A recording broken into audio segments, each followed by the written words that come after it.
Mainit na naman ang balita ngayon, ang usapang pagbabago sa saligang batas. Aba, parang hindi pa nakukontento sa manadati ng panukala. Mukhang may gumigiling na naman sa likod ng politika. Pero syempre, bago ang lahat, uy, baka naman, pahingin naman ng like sa video na to at kung bago ka pa lang dito sa ating tahanan ng mga chismis pampolitika, huwag mahiyang pindutin ang subscribe button at pati na ang notification bell para lagi kang updated sa mga binibiran nating issue sa bansa. Mga kababayan, mainit na naman ang balita ngayon, ang usapang pagbabago sa saligang batas. Aba, parang hindi pa nakukontento sa mga dati ng panukala. Mukhang may gumigiling na naman sa likod ng politika. May mga nagsusulong ulit ng tsa-tsa at eto pa, may ilan na sinasabing mas mabuti raw kung i-abolish na lang ang Congress. Grabe, ibang level. Pero teka, kung iisipin ninyo, hindi na bago to ha? Matagal nang binabanggit ang mga ganitong ideya. Sa katunayan, balik tanaw muna tayo. Nung hindi pa tumatakbo si dating Pangulong Rodrigo Duterte, Davao City Mayor pa lang siya noon, ay talagang binulabog na niya ang eksena. Sinabi niya noon na kung siya raw ay maging Pangulo, tiyak na dudurugin niya ang korupsyon at isa sa mga paraan daw ay pag-abolish ng Congress. Pero syempre, classic Duterte style yan, diretso pero may pasabog. Nilinaw din niya noon na hindi pa siya sigurado kung tatakbo siya sa 2016. Hintay-hintay daw muna siya ng divine guidance. Sabi pa nga niya, I will not run if I think I can't make significant changes or reforms in our country. That's why I am still awaiting for a sign from God. Boom! Pang-closing statement sana, pero intro pa lang yon noon. Ayon pa sa kanya, kung sakali man daw, ang gusto niya ay palitan ang sistema. Gawin tayong parliamentary federal form of government. Paniniwala niya, kung mananatili tayo sa presidential system, baka abutin pa raw ng 40 to 50 years bago natin maabot ang totoong reforma. At hindi pa dyan tapos, may mga pangako din siyang i-streamline ang burokrasya, i-privatize ang BIR at iba pang collection agencies para iwas korupsyon, tuldukan ang insurgency, at heto ang pinaka-inaabangan ng marami noon, walang income tax para sa mga kumikita ng 25,000 pesos pababa. Sarap sana, di ba? Pero balik tayo ngayon, 2025 na, at heto na naman tayo sa parehong tanong. Baguhin ba ang batas o i-abolish ang Congress? Mga kababayan, kayo na ang husga. Marami ang nagsasabing para lang ito sa interes ng iilan. Meron namang sumasang-ayon. Pero sa huli, ang pinakaimportante ay kung ano ang tingin nating makakatulong talaga sa bansa. Kaya naman, ikaw kababayan, ano sa tingin mo? Mas okay ba na baguhin ang saligang batas? O mas manalo ba akong i-abolish na lang ang Congress gaya ng mga panukalang matagal nang umiikot? Ilagay sa comments ang iyong saloobin dahil dito, boses mo ang bida. Nagpapasalamat tayo sa pagkakataon ngayong gabing ito. Pero attorney, napasyal po ako kanina sa isa pong barbershop. Dito lang malapit sa amin sa Guadalupe. Ang pinag-uusapan po nila ay charter change o tsa-tsa. No? Dahil nakakabanas na raw, nakakasawa na itong uri ng pamamahala sa Pilipinas na mas masyadong makapangyarihan ang presidente ng isang bansa. Itong mga ganitong usapin, sir, nabubuksan yung kamalayan ng ating mga kababayan dahil siguro sa mga issue ng korupsyon ngayon sa kasalukuyang pamahalaan. Anong tingin mo dito, Dean? Actually, kahit sa Kongreso, may mga ganyan ng usapin eh. Kamakailan nga ay naimbita ako, bagamat hindi ako nakadalo, no? Pinag-uusapan kung dapat ba nating amyendahan ang ating saligang batas, no? Ayun, marami mga proposal, no? Pati yung pagbababa ng edad halimbawa ng ating mga opisyales, no? Halimbawa yung presidente from 40 to 35 daw. Yun, mga senador from 35 to 30, mga ganon, no? Yun yung mga medyo maliliit na bagay. Pero yung mga major ones, yung dapat ba tayo mag-parliamentary form of government instead na presidential? Yung isa naman, dapat ba instead na bicameral yung ating kongreso, unicameral na lang kasi parang masyadong masalimuot yung proseso na pinagdadaanan ng ating mga batas. So yun yung mga yun yung mga gumugulong na usapin ngayon. I think primarily ang dahilan niyan syempre yung mga kaguluhan na kinasasangkutan ng ating mga leader pati na rin ng ating mga congressmen at senators. Pero MJ. sa tingin po niyo din sa inyo pong pagmamasid, no, at sa inyo pong kaalaman batay po sa mga batas, ano ba ang pinakamainam na mode para po magkaroon ng pagbabago sa ating saligang batas? Alam mo, tatlo lang naman ang pamamaraan, no, na nasa ating saligang batas. Yung isa, yung ating kongreso mismo ang magpapanukala ng mga changes o pagbabago sa ating saligang batas, no? Yun yung tinatawag nilang CONAS or Constituent Assembly. Palagay ko hindi akma yun, kasi medyo pinagdududahan nga natin ng karamihan sa ating mga mambabatas ngayon, di ba? Dahil nga doon sa mga di umano pagkasangkot nila sa mga anomalya sa flood control projects, yung mga insertions at kung ano-ano pa. So palagay ko hindi magiging katanggap-tanggap kung ang Kongreso mismo ang magbabago ng ating saligang batas. Yung isa naman doon ay yung tinatawag nating People's Initiative, no? Medyo magulo yan, masalimuot, no? Kasi kinakailangan ng pirma ng palagay ko sa ngayon ay hindi bababa sa 8 million na registered voters ng Pilipinas. At kung saan kailangan 3%, no, sa bawat distrito ay represented, no? Parang napaka tedious na process. It's too cumbersome. I don't think that's going to happen. So isa na lamang ang nakikita kong pamamaraan kung papaano ang ating saligang batas ay maaaring baguhin, at yun ay sa pamamaraan ng Constitutional Convention, yung CONCON na tinatawag. Yun ay yung mga representante ng CONCON na yun ay ihahalal, no, ng taong bayan. Manggagaling din sa mga iba't ibang distrito ng Pilipinas. So palagi ko yun lang ang maaari at yun lang ang viable at feasible at magiging katanggap-tanggap sa mga tao. Kung sakasakali man, no, na pag-uusapan talaga natin seriously ang pag-amyenda ng ating saligang batas. Opo, mag-refresh po tayo din para po sa mga nakakalimot na kung ano itong Constitutional Convention. Dahil marami po ang nagsasabi din na pag dumating po sa usapin dyan po sa House of Representatives o di kaya sa Senate o sa Kongreso as a whole, itong mga ganitong usapin, abay nagiging dead on arrival daw. Dahil alam mo naman din, ayaw ng mga nakaupo ngayon ang ganitong mga talakayan. Alam mo, depende sa sa panahon, MJ, no? In fact, tayo nga dapat ang medyo magduda kung ngayon sa panahong ito sisimulang pag-usapan ang mga charter change, no? Kasi yan maaaring pumabor sa kasalukuyang administrasyon, no?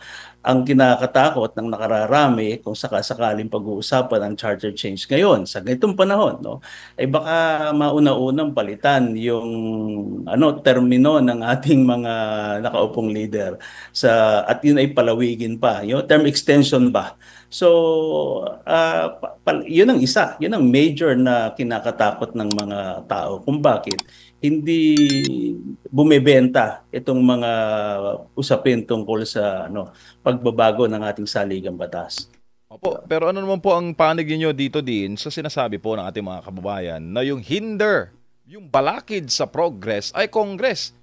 Mainit po ang ulo ng tao ngayon sa Kongreso, may it be in the upper house or lower house, dahil po sa issue din ng mga anomalya sa flood control. Alam mo, yan nga yung binanggit ko doon sa aking Facebook post, no? Sabi ko, ako hindi nakadalo doon sa pagdinig ng Kongreso Meron talaga namang valid na dahilan, ano, at ako ay may conflict ng schedule. Kaya ako ay nagpadala na lang ng liham na pagpapaumanhin, no, kay Congressman Rufus Rodriguez. Sabi ko hindi ako makapunta. Pero ang totoo noon, ang isa pang rason, sabi ko baka hindi magustuhan ng mga congressman natin yung aking imumungkahi, no? Kasi dahil nga marami sa kahanay nila ang involved dito sa kaguluhang ito, sabi ko ano kaya at tanggalin na lang natin at i-abolish natin ang Kongreso, no? There's a way to do that, no? Yung instead na tayo ay may bicameral system ngayon, no? Na dalawa, may upper house, may lower house, o di kaya ang tawag Senado at saka House of Representatives, ay maaaring pag-isahin na lamang siguro para mas madali ang pagbalangkas ng batas. At palagay ko yung dalawang kapulungan, nagba-bicameral conference committee pa yan, no? Tapos alam mo naman yun, kung ano-ano yung horse trading pa na nagaganap, baka mas maigi pa, no? Na unicameral na lamang tayo.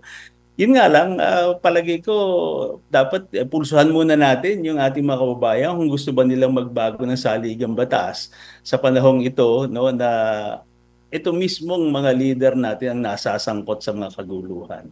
Oo, pero the timing din, kung may magsusulong man ng ganyan, ito ba'y sa tingin nyo nasa timing ngayong panahon na mainit po ang usapin sa mga anomalya sa flood control?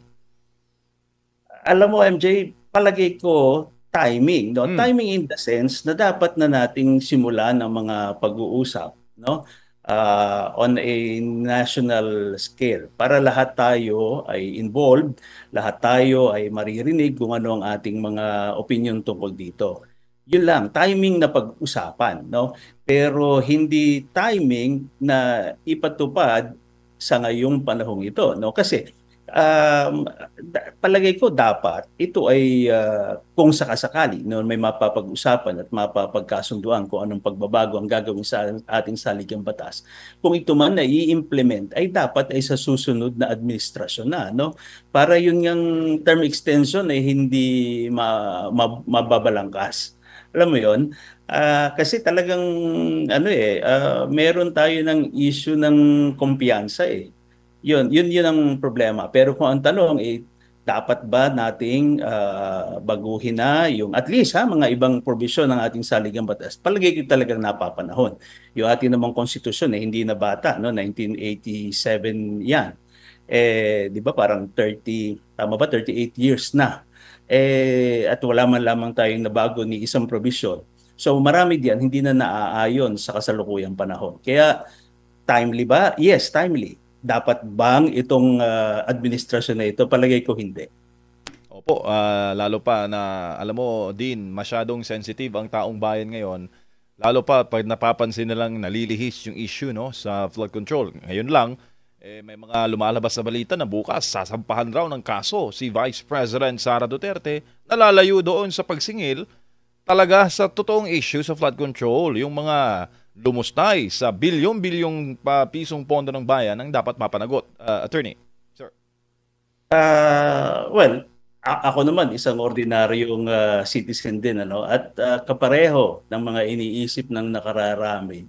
Ganun din, ganun din. Parang nagiging shield lamang yung ating Vice President dito sa mga ganitong usapin.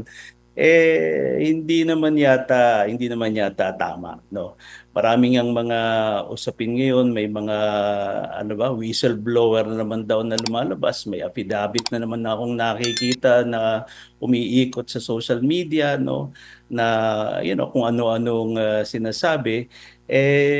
Palagay ko parang nalilihis yata, no, inililihis yata yung tunay na usapin. Kasi parang klarong-klaro kung ano ba talaga nangyari doon sa pondo ng bayan at kung saan napunta. 'Di ba? I mean, look, we're talking about ghost projects here, no? Yung sinabi ay merong mga flood control project na 'di ba pati si President BBM din ang nagsabi na 5,500 flood control projects daw ang nagawa. Pagkatapos yung sumunod na taon Iba naman ang sinasabi sa kanyang SONA at hinahanap na niya kung nasaan yung 5,500 na projects na yon, di ba? So, tapos bigla na lamang sasampahan ng kaso ang pangalawang pangulo. Di ba na parang kaduda-duda, kaduda-duda, MJ. Yun lang, yun lang.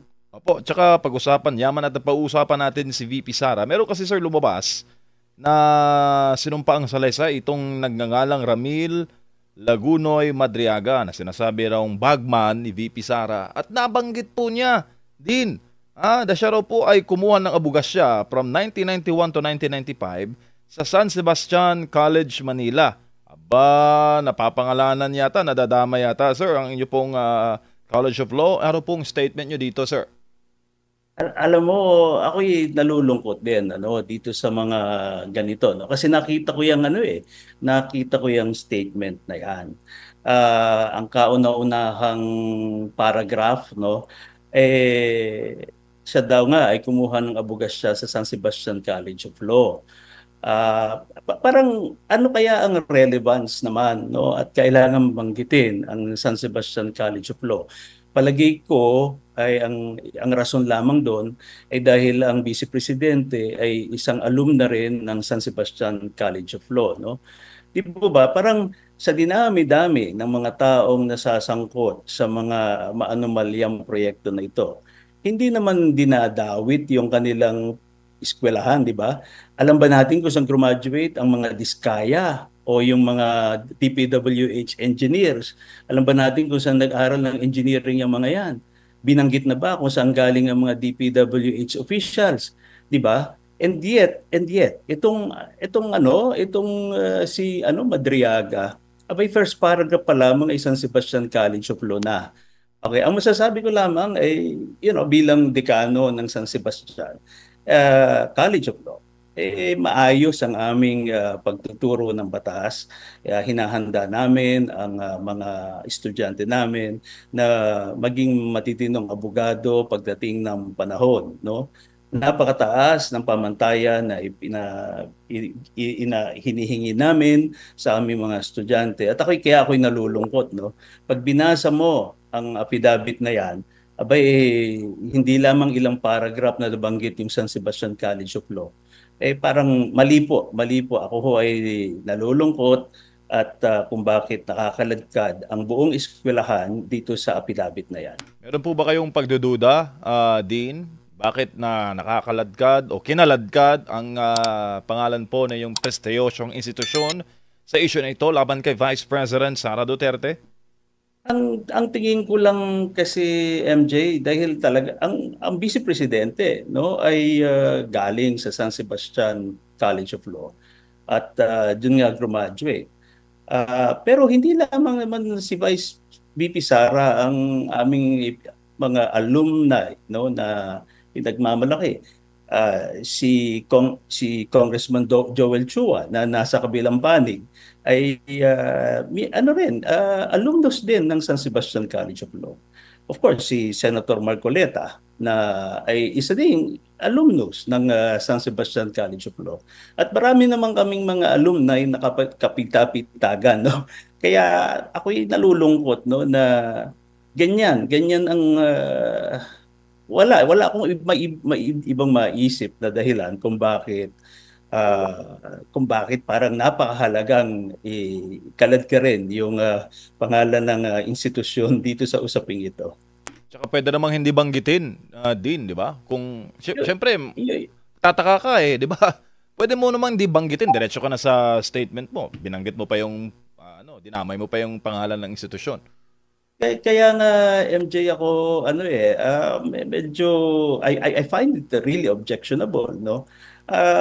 Bakit ba pag halimbawa ba may mga naliligaw ng landas na ang ibang eskwelahan, sinasabi ba natin na yan ay taga UP College of Law or taga Ateneo or San Beda College of Law? Di po ba? Ito maliwanag talaga na parang napakamalisyoso, no, ng diba? At yan ay pag tiningnan mo yung body, no, ay kung ano pang sinasabi tungkol sa ilang alumni at ilang mga miyembro ng faculty of our College of Law, and I Attorney, magandang gabi, si Almar po ito.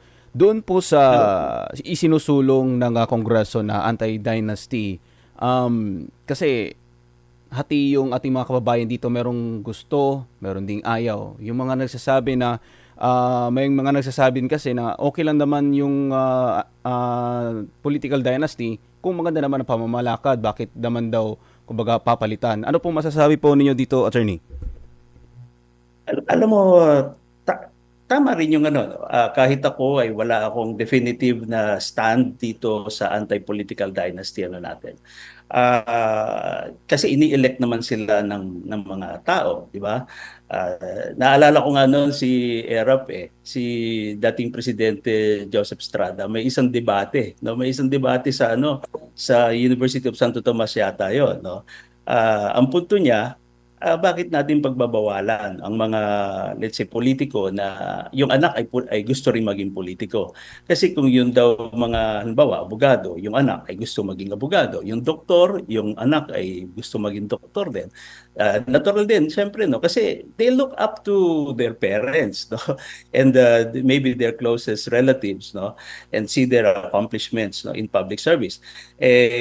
Nabanggit kasi ni Erap doon, sabi niya, halimbawa, kung yung mga pare, ang anak ay gusto ring magpare, hindi natin dapat ipagbawal yun. Pero mali yun, syempre, no? Kasi yung mga pare, dapat walang anak, no? Anyways, that is one argument against this mga anti-dynasty measures, no? But on the other hand, we've seen based on our experience, no, na makikita mo naman talaga na sa mga probinsya, no, at kahit sa National Capital Region ay merong mga ilan-ilan lamang no na mga apelyido na namamayagpag, okay, for decades, no, for decades. Okay? Uh, at uh, at talagang ano, parang maaari mo sigurong sabihin kung kayo maglalagay ng some kind of correlation between yung lack of development ng ilang lugar sa atin. Maaaring may correlation kasi nga meron tayong mga political dynasties na namamayagpag dito sa atin. But then, no, kailangan talaga itong pag-usapan ng malalim. Kasi alam din natin naman na may mga lugar na natitibag nila yung political dynasty. Tapos, ang nangyayari, may umuusbong lang na bago. So, ano bang, di ba? Ano ba talaga ang mali? Palagay ko dapat nating tingnan mabuti yan, no? Pag-aralang mabuti. Balikan ko lang yung timing kasi yung isinusulong